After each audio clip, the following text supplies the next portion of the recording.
புரட்சித் தலைவர் எம்ஜிஆர் அவர்களை பற்றி சின்னப்பா தேவர் அவர்கள் கூறியதை தற்பொழுது காண்போம்.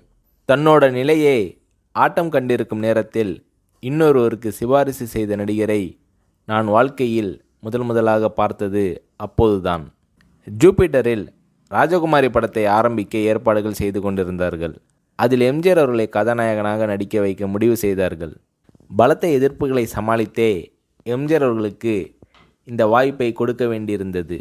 அந்த படத்தில் ஒரு முரடன் வேடம், அதில் நீங்கள் தான் அந்த முரடனாக நடிக்கணும், அப்போதுதான் அது பொருத்தமாக இருக்கும் என்றார் எம்ஜிஆர். எனக்கு உள்ளூர மகிழ்ச்சி.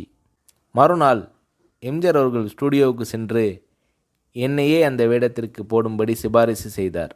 உங்களை கதாநாயகனாக போட்டு படம் எடுப்பது இதுவே முதல் தடவை. அப்படி இருக்க அவரை போய் நீங்கள் இப்படி சிபாரிசு செய்யலாமா?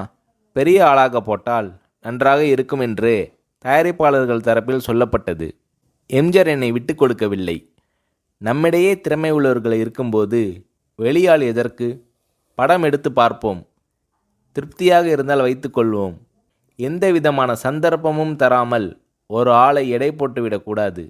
சின்னப்பா தேவரையே அந்த வேடத்துக்கு போடுங்கள் என்று ஆணி அடித்த மாதிரி சொல்லிவிட்டார் எம்ஜிஆர். அந்த வேடம் எனக்கே கிடைத்தது.